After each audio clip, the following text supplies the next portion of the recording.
Hello again, Andy with Handy Andy. You know, we talk about this all the time. Homeowners get so confused talking to contractors about Hardiplank and how they're going to install it, and they get caught up in price. And so what happens a lot of times is we're on a job in West Marietta today where I just happen to be out with the crew, and we talk about this all the time. This is a finish nail. So someone's come in here, and this isn't Hardiplank, this is a Nichihana. They've come in here and done some repair replacement work, and you can tell it's Nichi because see right up in here, this is concrete and it's falling apart from the water that's coming behind this gutter. It's delaminating. You'll never see that happen with Hardiplank. So this is an Nichihana, it's a little bit cheaper, so contractors like to use it. So if you're getting repairs done or you're redoing your chimney like what we're doing for this customer here, look out in the yard, and when you turn over the siding, it'll say James Hardie Hardiplank on the back of it. It'll be stamped in the back on the nail line, and that way you know you're getting good quality stuff. Never allow your installers to install like this. You want a serrated nail. You want maze nails or spiral shank nails are gonna have some bite. This has no bite at all.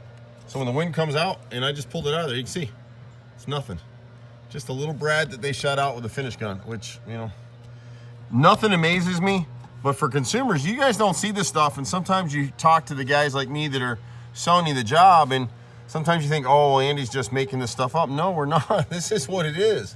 And so you can see right here, if you look at the edge of this Nichihana from the water, see it? It's flecking and delaminating now. It's actually falling apart. Watch, you can see the chips falling down on my hand, see?